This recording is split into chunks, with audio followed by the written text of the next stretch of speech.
showing? Mm-mm. Yeah, for some reason it's That's not why I didn't think you connecting. guys were on.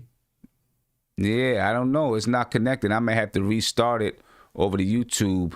Okay, ladies and gentlemen, those who are on Periscope, Facebook, and Twitch, I've got to restart.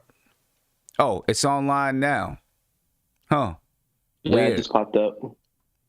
Okay, it connected this time. So, all right, well, I'm going to restart it for YouTube. Josh, you might have to say that whole thing over again because I got to restart the video. Cool. All right. All right. Everybody that's on Facebook, Periscope, I'm sorry. I'm going to go ahead and restart this thing so it can do right on YouTube. YouTube, I'm glad you're here. We're going to start over. So, here we go. We're going to start this thing over because, this is live. Then I got to edit it, got to do an edited version the right way.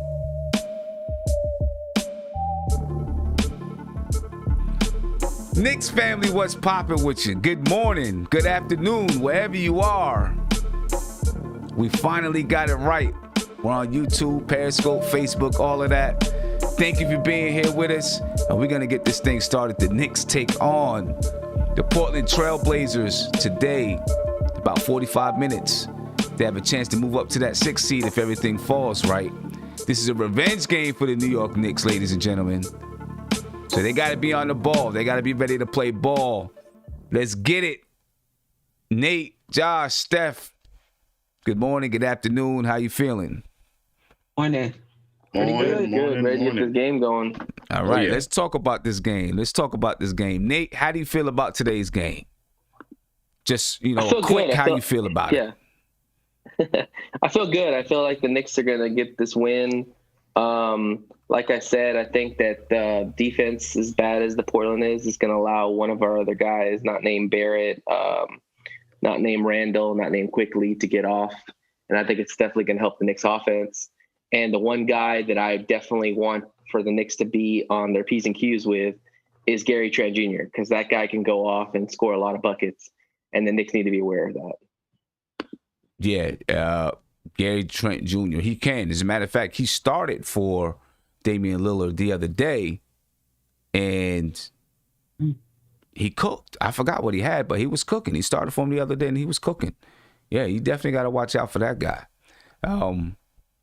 Because he can, he can shoot.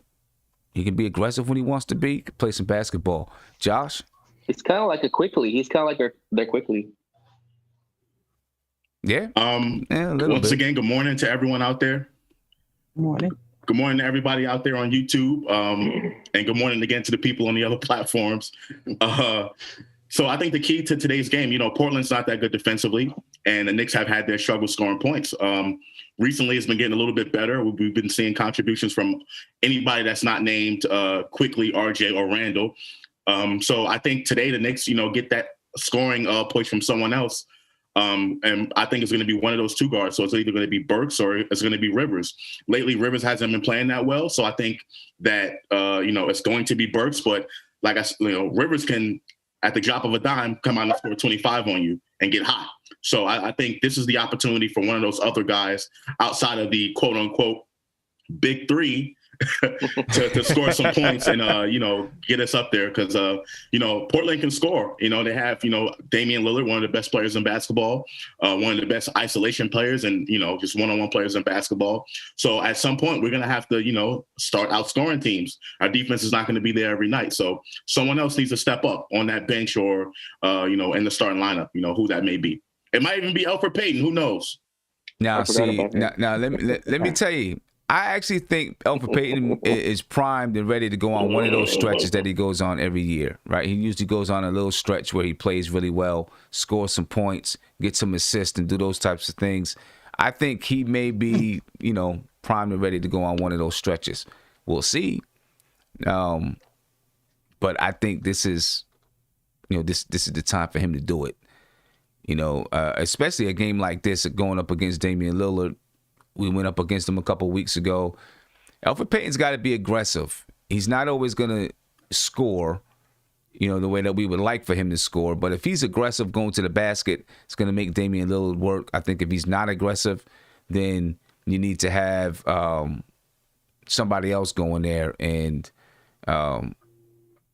Manuel quickly, go in there and put some pressure on Damian Lillard to make him work. You know what I'm saying? Steph, what do you think? Absolutely. Shout out to the chat, YouTube, all the other platforms, the panel. I'm well rested, but unfortunately, I'm not playing today. So hopefully the Knicks Right. are ready as well. I'm looking forward to this game. I'm looking forward to the adjustments that Tom Thibodeau is going to make in terms of guarding Damian Lillard from the first game we played. And he may not do it the very first quarter, but if he starts getting hot, I'm interested in seeing that. I agree with Nate with their bad defense. Somebody else should step up other than Randall or RJ. I'm not, quickly, sometimes he has good games, sometimes he doesn't. But other than those two, I expect and we need a third and maybe even a fourth scorer to really show up big. Also, to echo what Sim says, Peyton has to be aggressive. Right. I mean, we know he's not a great shooter, but he has to bring that energy on the defensive end, get in the lane, draw, shrink that defense, kick it out to shooters, whether they hit it or not. That's whether they hit it or not, that's on them. But when he's playing aggressive like that, it's good. It's good for our team. So I'm excited about today. And it feels good to know that we can count on Randall pretty much every game and RJ most of the games. That feels good. I don't think we've had that in a long time, since Carmelo probably. Right. Yep. And, I'm hoping that Obi can finally have a game. I know it's... Yes, that's what I meant to say. We really need Obi to have a game. Look, he just signed with Jordan Brand. So he's feeling good about himself. He'll be playing some minutes against Melo, who's also with Jordan Brand. Look, we need Obi to have a game. It's been a while. I mean, he hasn't had a game. He hasn't had a game this season. We need him to have one. And I think if he could just get one really good game under his belt where he feels comfortable out there on the floor, looks comfortable out there on the floor, not only hits a couple of threes, but is able to make a couple of moves to the basket, like really get himself entrenched in the game, then maybe we can get him jump started, because he's, I think, one of the guys that coming into the season we thought could be 12 to 15 points, and we're missing it, and he could be the guy that helps Well, Noel's going to be out of the game. Right. So if Noel's not playing, then it's going to be Taj Gibson most likely. But I think, Taj Gibson that plays the backup center, but Obi's still going to play. And if he's out there and he can play, I know defensively he has to get it done. Right. But he can provide, just a little bit of a boost if he can score the ball a little bit. If we're averaging 102 points per game and he can come in and give us 10, that takes us to 112 right there. You know what I'm saying? It gives Randall a break so that Randall can have more energy coming down the stretch of the games. We need to get something from Obi at some point, and hopefully today can be one of those games where he can finally... I mean, we say it about just about every game, but we need this to be one of those games where he can turn it on and really start to play basketball. And Sam, again, I have to keep hammering this home. The Knicks play really, really good defense that they are legitimately missing one more dude to come out there and put up 20 points per game. And this team is different. I'm talking top 3, top 4 in the Eastern Conference. That's all the Knicks are missing on this current team. So it's open for someone to take. You know what I mean? Is it going to happen this year? Maybe, maybe not. But legitimately, based on what the Knicks have right now, they're just one player away from being, elite in the Eastern Conference, in my opinion. My opinion. I mean, they're close. They're close. Obviously, they've played with the best of them. When you look at the top 8, the Knicks are now in the top 8 in the Eastern Conference. But when you look at the top 8, they've beaten Milwaukee, they beat Boston, they beat Indiana, they beat Atlanta. They lost to Toronto, they lost to Philadelphia, and they lost to the Nets. Right? They beat Cleveland, who was another team that's at least in the top 10. They lost to Charlotte, but they've beaten these teams, and normally when they get a win, And when they beat one of these top teams, somebody else steps up. And if Obi, you know, can finally find a way to get rhythm, I think the way to get Obi into a better rhythm, and I know, Josh, you mentioned Austin Rivers, you know, some nights he's good, some nights he's not. I think a way to get him into rhythm is insert somebody else in that second unit instead of Austin Rivers. Because I feel like it's just too ball dominant between Quickly and Rivers. And then you got Burks in that lineup. I feel like it's too ball dominant. When that second unit was really playing well and it looked like they were humming, it was either Rivers or Burks was out of the game. Right, or you know, they were hurt or whatever it was. They were sidelined, and so that unit looked sharper, right? Because you only had two guys that were going to be, if you want to say, ball dominant. You know, right? You know, you either had Quickly and Rivers that were ball dominant, or you had Quickly and Burks who were ball dominant. With three of them out there, I think it tends to be a problem. I would like to see Burks to come out and either Frank or Knox step up into that spot. Yeah, I think Frank makes a lot more sense because Frank is one of those guys that you can tell Frank, hey Frank, we need to get Obi off. You need to get him the ball and get him going. You know, a guy like Quickly, a guy like Rivers, they're looking to score. I mean, they're scorers. I mean, Quickly might have some ability to get the ball to Toppin, but I feel more confident with Frank because Frank is a point guard that wants other players to do well. And I could see him like saying, okay, I'm going to get Obi off, you know, get him in the post, get him in his right pockets for shooting and all that. I could see Frank doing that. Quickly, not so much, only because Quickly we need him to score, you know. And then of course Rivers is the same way. Rivers is looking to score all the time. He's not a point guard that likes to pass. Yeah. I mean, you know, it could be Frank. Frank hasn't really gotten a shot because he's been injured. You know, he's been injured. It could be Frank. Could see what he looks like. You know, Quickly could still be on the ball, but Frank could be that guy. Frank could be the ball mover. You know, Steph, what do you think?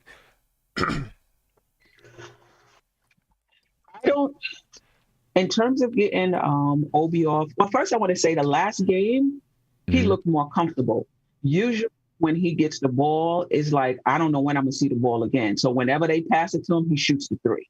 This time I thought he passed it. He didn't have the shot. He passed it back. He was playing within the flow of the offense. He got a post up. So he looked more comfortable the last time. I think he just needs to continue to do that. I think when he's open, whoever has the ball should look for them. I don't think we should take Austin out because he's not passing the ball to Obi. I just think Austin is just not fitting with that second. Right. It's just not fitting with that second unit. I don't even know if it has much to do with Obi. So I think getting somebody else in there and have Quickly play off the ball, because that second unit to me doesn't seem to have a lot of structure. Basically, it's just whoever has the ball, whoever comes down. You know, there are times when Quickly will set somebody else up, you know, Noel for the alley-oop, but for the most part, it's a little ragtag for me, the second unit. But as far as Obi is concerned, getting somebody at that point guard spot that's not looking to score, that's just looking to set people up, Quickly playing off the ball some. I don't even want to talk about Frank because Thibodeau is just not going to put him in the rotation. He's just out of the rotation. He's just out of the rotation. It's true. That's just it's it. True. I don't even want to talk. It's true. He's just out of it. So I don't know if that's that's an option. And if Frank is not an option, I don't quite know who do you put in that second unit that's going to play the point and organize them, unless, as Divine said, you move Peyton to the second unit. But I just don't think Tibbs is going to do that. Right. But today could be one of those days where Frank actually could get some burn, because if Peyton gets in foul trouble against Lillard, I mean, and, you know, you need, you know, against Gary Trent, like we were talking about, and against Lillard, and I know they have some other guards too. I mean, Frank could be used in that aspect. He could, but this is what I think Tibbs going to do. I think Tibbs would put Burke at the point before he puts Frank in. I think the issue with Frank is not his defense. It has to be something else why he's not playing. It has nothing to do with his defense. It has to be something else why he's not playing, and we just don't know what that is. Well, he's very, very tentative. He's on the court. He's not aggressive at all, and I think that's what's holding him back. That's what's holding him back from getting playing time. We've seen it. We were comparing Frank and Dennis Smith Jr. prior to the season when the preseason was going on, and we were saying how Dennis Smith Jr. is more aggressive than Frank Ntilikina, but Frank is better with the basketball than DSJ. You know what I mean? Not that, but Tibbs just trusts his vets. I think he's just going to trust the vets over. I don't think that's. I mean, people keep saying that. Let me tell you something about Tibbs. This is what I saw this season, and this is for any coach. If you've ever coached, I don't even care if you coached biddy basketball. Well, not biddy because its rules are a little different. A coach is going to play any player that he or she believes is going to help them win. That's it. Period. I don't think it's about the vets. Look how much time Quickly is getting, and Quickly snatched that time. I don't think Tibbs was looking to give Quickly this much time, but in the preseason he got in, he didn't even play the first or two preseason. Yeah, but he also plays Burks. He also plays Rivers. I understand that, but if he's not playing the young people, it's because they're not snatching that time. They're not earning that time. It's not because they're rookies. Right. Because Frank was, before Frank went out, he played above Quickly. Right, he got minutes before Quickly did before Frank went out, or they got, maybe they got even time. I don't know. But didn't Frank get hurt and then Quickly kind of stepped up and before? I mean, Quickly was playing. He got hurt. Oh. Yeah, I think Quickly was playing a little bit. But once Quickly proved that he could do what he could do, then it was like, Right. So now Frank is just straight up situational basketball. Could this be a situation? We'll see. But I just would like to see a change in that second unit, because I and I'm not saying that Rivers isn't getting Obi the ball. To me, there's just, between Rivers, Burks, and Quickly, there's just too much. It's too much ball domination. The ball stops a lot. Right. Yeah. Each one of those guards, when they get the ball, they're looking to go to the basket. They're not looking to run anything. You know what I'm saying? Right, and I think that's the issue in that second unit. Yeah. Right. I think that's the issue in that second unit. Rivers could play that role. I think Tibbs just have to tell him. I think Rivers would be perfect as somebody just come down, set everybody up, play off of the actions of other people. If it comes out to you, shoot it, drive, take it. He would be perfect. But for whatever reason, when he gets in, he puts his head down, he just starts dribbling all around. Yeah, he's dribbling. Yeah, right. dribbling all over the place. Like, where you going? What are you doing? Make a decision. Do something. At least when sometimes Quickly gets into that mode where he dribbles a lot, but most of the time he makes a quick decision. Right, he either shoots the ball or he never really hesitates. No, he doesn't hesitate. He makes a quick decision. Rivers, I don't always know what he's thinking or where he's going or what he's doing. You know what I'm saying? I think he's just playing his own game in his own head. Yes. Yeah. Yes. Yeah. Looking at the injury report for today. New Orleans Noel, he's day to day. He's probably going to play. Right, so we most likely will not see Taj Gibson because he's probable for today's game. Knicks PR put out a tweet saying he was inactive. Knicks PR. So they put it out saying he's out. Yeah, he's out. All right, so we'll have to change that. So, correction, New Orleans Noel is out. So that means we'll probably see Taj Gibson unless Tom Thibodeau wants to see something else and he puts Kevin Knox in there. But it'll probably be, Obi's going to play anyway. But he could play some, maybe he plays some center with Julius Randle. Who knows? And for the Portland Trailblazers, Nazir Little is out. Derek Jones is out. But it says, he was out, but he's expected to be listed as probable. So we'll see what happens there. It says he's out, but expected to be listed as probable. So McCollum's back. So we'll see what happens there. And then Damian Lillard is expected to be listed as probable for today's game. So that's what we're looking at with the Portland Trailblazers. I'm not sure if they just didn't have. I'm not sure about McCollum. Is McCollum back? He didn't play against Philadelphia the last game, right? So I think they might not have him on this report. I don't think he's back yet, yeah, I don't think he's back. They may not have him on this report, because he was, already out long term. I mean, so I don't think he's back. That's the bullet there. You said what? What'd you say, Dodge Nate? the bullet there. Oh, dodge the bullet. Well, I said we dodged a bullet there, man, because with McCollum healthy, Lillard healthy, Gary Trent coming off the bench, man, those are three guards you just don't want to mess with. I know. Looking at the lineups between the two teams, you're looking at Peyton and Damian Lillard, of course. Damian Lillard really got off early against the Knicks last game and against Peyton.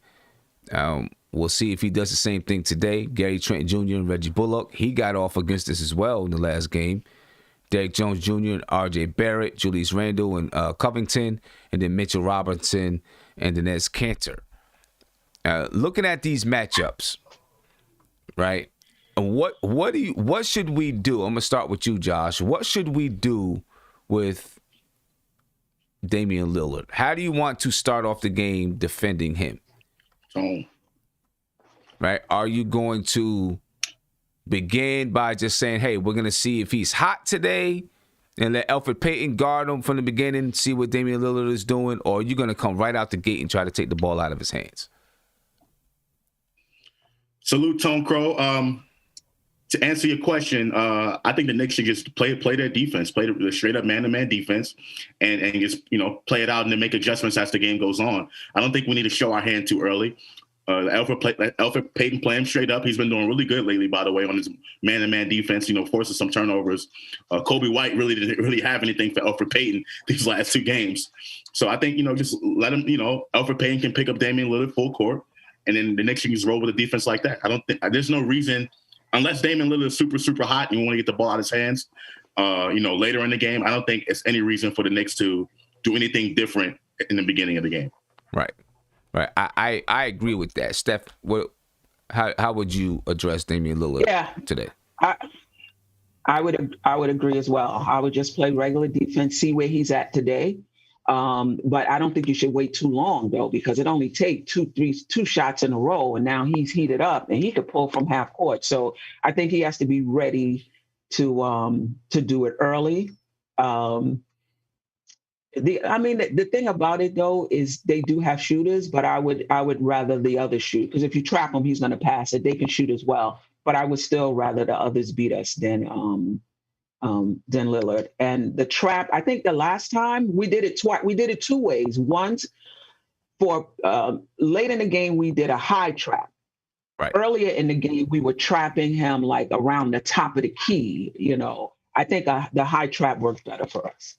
Yeah, I think so too, because it took the ball out of his hands early, and then it forced other people to do things with the basketball. So I think if you're going to send a trap at him, that's how you got to do it, right? You got to attack it early, send that trap, get the ball out of his hands, and then make other people make plays. But the one thing I get concerned is that, some nights the Knicks are on their rotations defensively, and then some nights they're not on their rotations defensively. You know what I'm saying? And when you look at the second Chicago game, they came out on fire defensively, moving their feet. They were on point. They looked at the tape and they knew, okay, we can't get beat with this. We can't get beat with that. We can't get beat back door. They were on point. Hopefully, they've looked at this Portland Trailblazers game and what happened in the first half, and they can come out defensively and, play aggressive defensively. Now, I do get a little bit nervous about, well, not nervous, but I know the Portland Trailblazers, they have something in the bag for that high trap as well, right? Because I'm pretty sure they looked at the second half and said, those guys were trapping us. We got to find a way to counteract that trap in case they put that trap on. If I was Tom Thibodeau, I might try to go to that trap just a little bit early to see what kind of adjustments they've made. So I think I would try to hit that at least once or twice in the first half, a little bit, so I can see what kind of adjustments they made. That way, when I get into the second half of the game, I can adjust to their adjustments. You know what I'm saying? Tony, what do you think? I agree 100%. Trap him early, see what his adjustments are. This way you can make your adjustments early.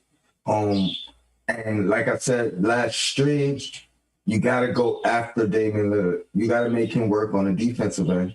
He's not the greatest defender. He's not a bad defender, but you got to put that pressure on him defensively and try to, one, get him in foul trouble, get him off the court.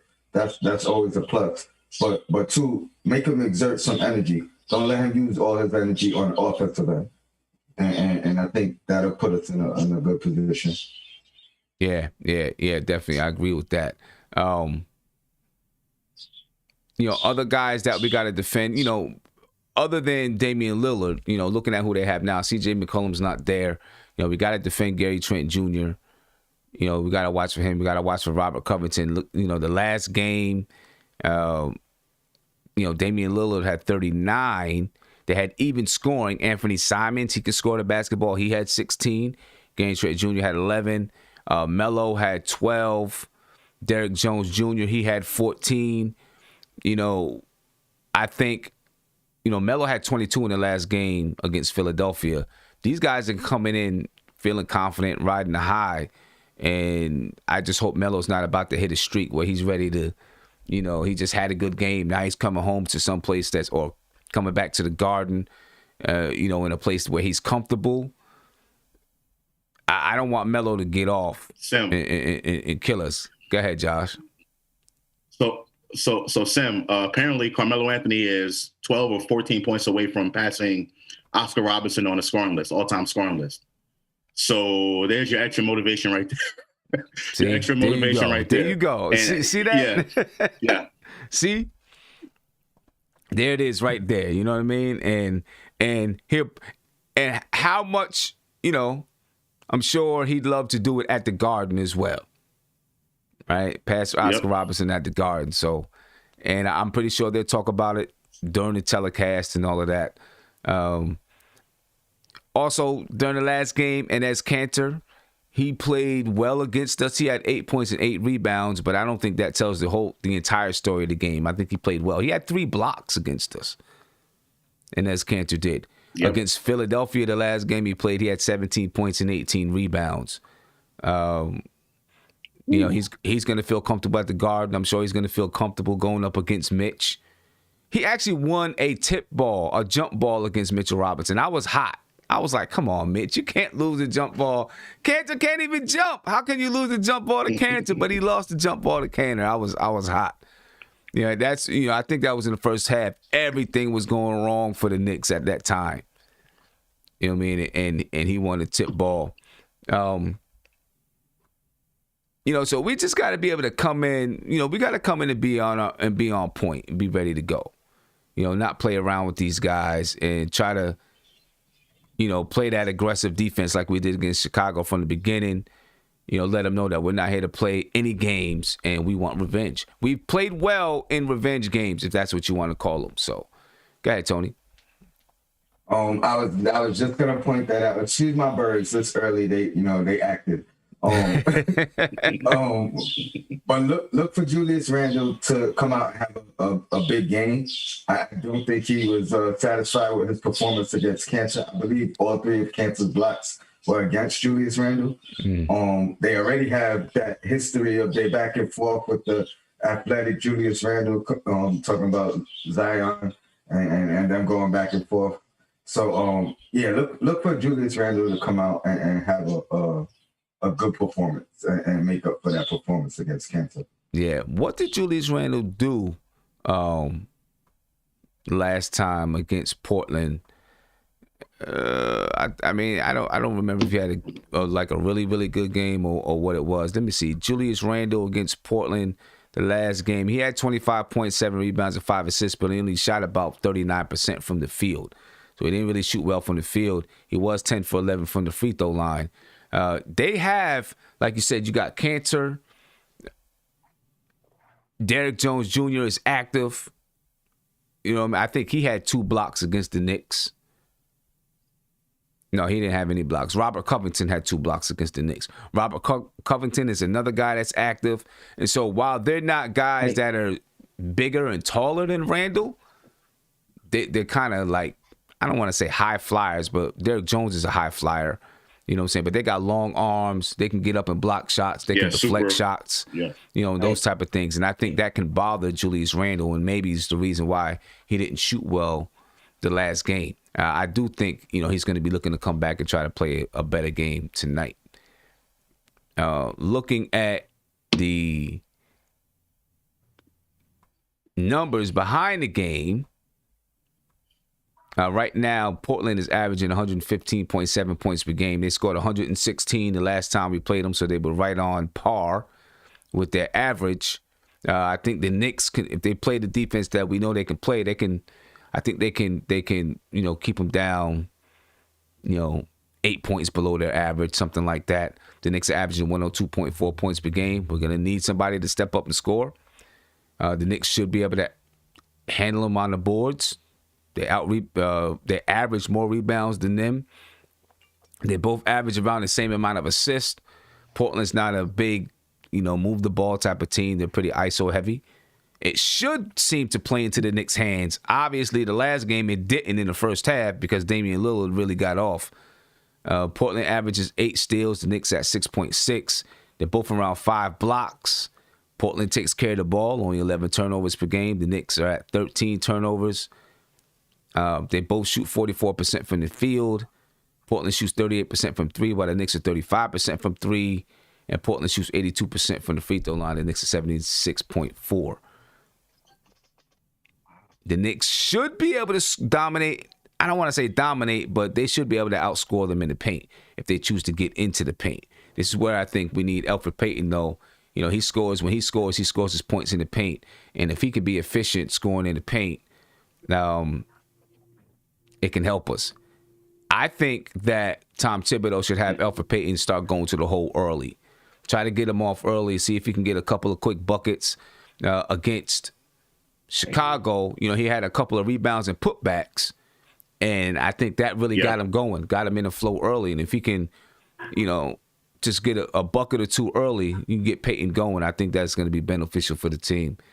Second chance points, they both average about 14. The Knicks are actually 13. Portland is 14. Then, of course, the Portland Trailblazers outscored the Knicks on a fast break 13-7. Damian Lillard, of course, leads Portland Trailblazers in scoring at 29 a game. And Enes Kanter's leading them in rebounding at 11. Damian Lillard leads the Blazers in assists at 7. And then you got Derrick Jones Jr., who leads them at 1 block per game. And, of course, you already know Randall leads us in points, rebounds, and assists. And Nerlens Noel leads the team in blocks at 1.85. Go ahead, Josh. You was about to say something? Yeah. Wow. Yeah. So the past 4 or 5 games, I want to say, the Knicks always start off the game with R.J. Barrett and Mitchell Robinson running pick and roll. So, and it's been pretty successful, actually. So I want to see R.J. Barrett run a lot more pick and roll, him being on the ball, Mitchell Robinson, you know, setting a pick, and the team be able to, you know, score some points off of R.J. getting to the basket as well. I think he needs to be aggressive as well, come out early and be aggressive, along with Elfrid Payton. I think both of them need to be aggressive while getting to the paint in order for us to get off. Yeah, I agree. Steph, do you think they are going to look at Emmanuel quickly and say, you know what, we need to make sure this kid doesn't get off and drop 30 points on us again? Or are they just going to play him straight up and see, you know? Not anymore. I think that they've caught on to quickly. Everybody knows, especially in the fourth quarter. I think I don't know how many points he scores in the fourth quarter, but he's a very good scorer in the fourth quarter. So I think they're on to him. I think that they're going to, I don't expect double teams. I don't think it's at that level, but I think that they will play him harder. They'll be up into him. He's going to have to make good decisions with the ball.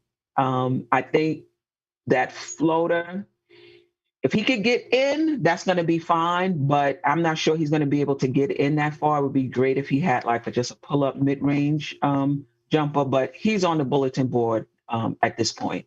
Yeah. Yeah, they'll be surprised if quickly it starts getting off. They put Covington on him. Because Covington's one of their best on-ball defenders. Yep. I can And agree he's got with length that. on him, too. I can agree with that. Like Gregory Castillo is saying, and I was getting ready to say the exact same thing. If he starts to get off, I wouldn't be surprised if they, try to throw an early trap at him, just like we're talking about doing with Damian Lillard. Right? Throw an early trap, make him get the ball out of his hands. Yeah. Yep. Bruce Davis, I just want to give a shout out to Bruce Davis. He's a Blazers fan. He said, "Hi, Knicks fans. I'm a Blazers fan. Much respect to the Knicks fan. Be good. Let's have a good game." Yeah, we should have a good game, but we coming for you guys. We want revenge. Sorry, Bruce. It'd be a good game. I like Lillard. I like Melo, but we want this win. We need this win tonight. We need revenge because you guys, made us mad the last game because you guys had a whole training camp before the game. You know what I'm saying? Tony, earlier we were talking about X factors, right? Who do you think could be an X factor in this game for the Knicks? Because we need somebody to step up and score. Who do you think it could be, or who does it need to be? I'm gonna say Burks. He's been a little inconsistent since coming back. But his skill set is something that we're gonna need dearly. And I don't think he's gonna be necessarily on a scouting report. So he may be able to, squeeze through the cracks, somewhat unnoticed and come up with a big game. So I would say Burks, and mainly because I don't think he's on the scouting report. I just wanted to say, Stephanie, I love that picture that you got when you posted your video. Oh, thank you. Appreciate it. Yeah, I mean, we'll see what we do, man. We got about 13 minutes before game time, ladies and gentlemen. The Knicks take on the Portland Trailblazers at home. Melo, I think Josh brought it up, just 14 points away from passing Oscar Robertson on the scoring list. So, we're looking out for Melo to be ready to come to the Garden and ball. He's used to the rims. There's no fans there. See, I think this benefits the Knicks by not having fans there, right? Because, Melo would come in, people would cheer for Melo just because, he played for the Knicks. And then if he did pass Oscar Robertson and the fans were there, they would cheer for Melo again, right? Just to show their gratitude. Right. That doesn't help this Knicks team. You know what I mean? So I'm glad there's no fans in the arena for this one. I'm glad. Looking at the standings and what could happen today. Right now, the Knicks are in the 8th spot in the West. They're 10-13. In the East, they're 10-13. Toronto just jumped above them. Toronto, they're 10-12. They're on a 3-game win streak. And the Atlanta Hawks, they're on a 3-game loser streak. They're 10-12. All right, the Hawks play today, and I think the Raptors play today. They might be playing each other. I don't know. I actually think they might be playing each other. Let me see. Yes, they're playing each other. So one of these teams are going to move up. One of these teams are going to move down. So whatever happens, the Knicks will most likely stay in the 7th or the 8th spot if they win against the Portland Trailblazers today. And then you got the Cleveland Cavaliers, who they're 10-13, but we beat them twice, so they're below us. And you got the Charlotte Hornets, who are 10-13. I'm not exactly sure how we're above the Hornets in that 8th spot when the Hornets beat us. I guess because of the conference schedule. We're 8-7 in the conference. They're 8-9 in the conference. I don't know. Not exactly sure how we can be in the 8th spot and they're in the 10th spot and they beat us head to head and we have the same record. But I guess it's neither here nor there. The Knicks have a chance to create a little bit of separation between themselves and the Cavs. Not much, but at least a little bit. And, win their second in a row. For those who are, for those who joined us late, I apologize for what happened earlier on YouTube. I don't know why it didn't connect. For some reason, it just didn't connect. But we was able to get it working, so that's a good thing. Shout out to Eric Gonzalez. He said, let's get this W. We need Bullock and Rivers to step up. We definitely do. We need one of those guys to step up. When we played them last time, I think we were finally at full strength because Burks had 18 points that game. I was Bullock just looking played, at it. though. Maybe Bullocks didn't play. Burks might have been starting then, right? Let me look back at the let me look back at that game.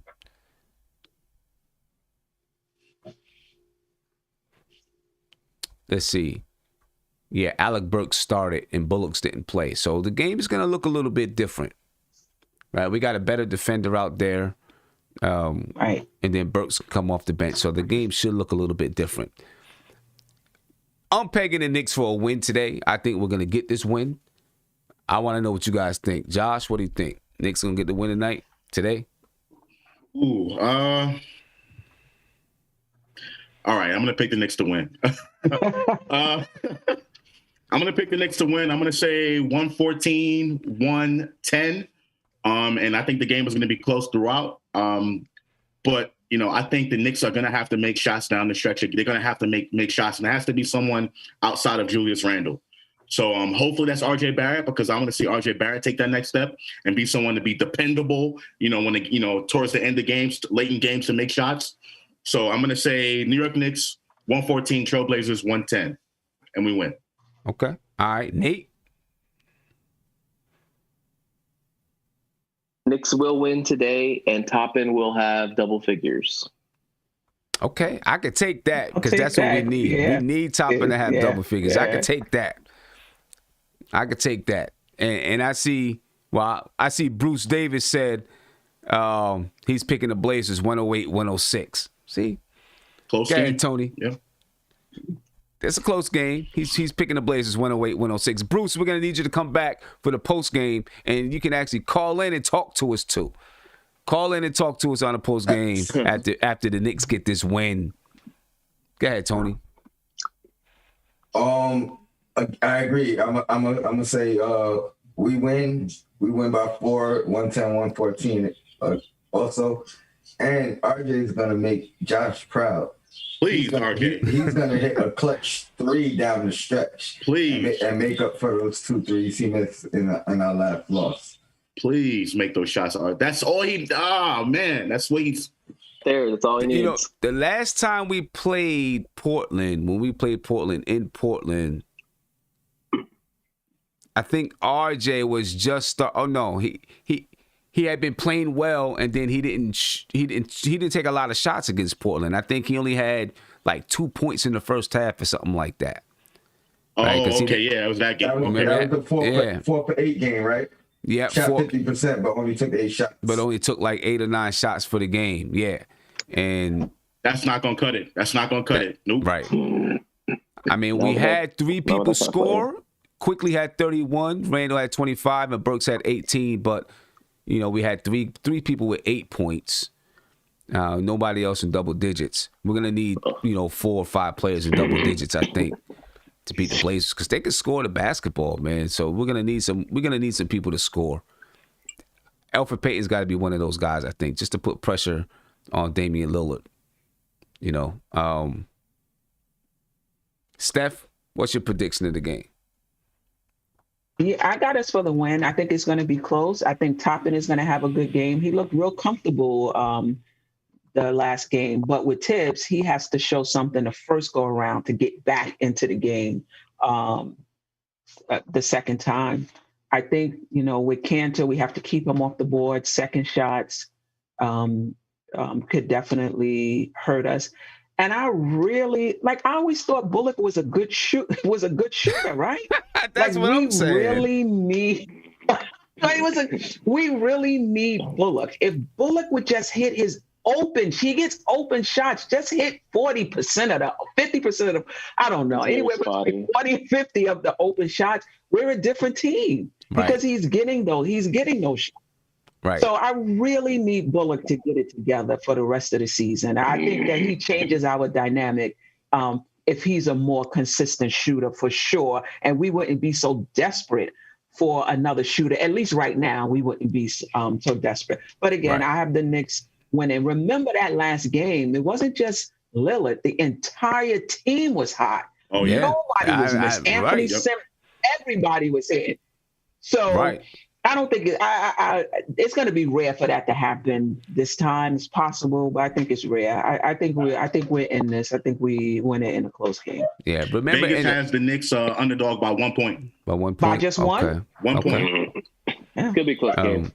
Remember, they scored 70 points on us in the first half. 70. They shot 58% from the field and 57% from three. 70 points in the first half.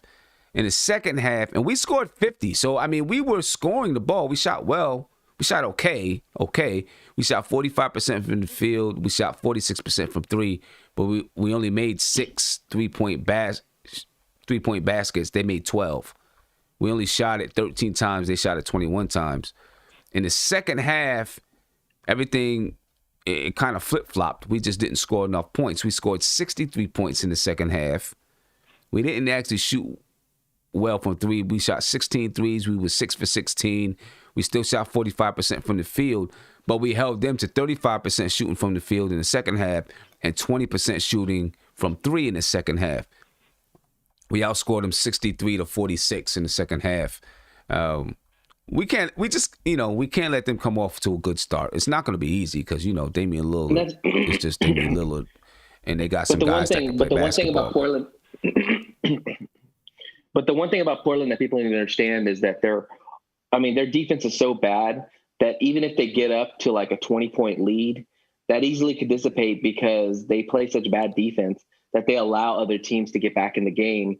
And if the Knicks get in that situation where they are down, they just need to keep their head up and just keep grinding. Just keep grinding and get that lead down and just continue to play hard. And, the Knicks defense will prevail in the game because they have the principles, they have the teachings from Thibodeau and all that, to whereas Portland really don't care about playing defense. All they do is just try to outscore you. Well, what scares me about that though is that if the Knicks do get down, you never know when the Knicks offense is going to flounder. That's what always scares me. That's true. When they play teams like the Trailblazers, because you never know when the Knicks offense. Yeah, you never know when the offense is going to flounder. And even though they're playing good defense, they just can't score the basketball. I mean, we've seen the Knicks hold teams to like 100 points or less and still lose the game. You know what I'm saying? So, that always scares me. But hey, I am going to go ahead and let you guys get to this game. I appreciate you guys for jumping on with me again. I apologize about the mishap earlier. I do want to get to this super chat that is here, though. Omega Supreme said if the Knicks win, they will win by 15 points or more. Watch. I'll take that. I'll take it all day. I can use a relaxing Saturday. You know what I mean? Please, ladies and gentlemen, hit that like button. Try to get it. See, on your way out, hit that like button for us. Get us up to 100 likes at least. You know what I'm saying? And we will be back. Let me see. Pre-game, post-game should be. Yeah, there we go with that NBK shirt. That's what I'm talking about. We should be back on about 3:30 or so, something like that, for the post-game. So make sure you check us out. Portland Trailblazers fans, if you're watching, make sure that you call in too, because we want to talk to you after you guys lose. We're out of here, ladies and gentlemen. I appreciate you, Josh. Repping the logo, repping the NBK. That's what I'm talking about. Everybody, we about to head up out of here. The birds, tell the birds peace. I'm telling the puppy peace. You know what I'm saying? Everybody come out and represent. That's what I'm talking about. We out of here, ladies and gentlemen. Enjoy the game.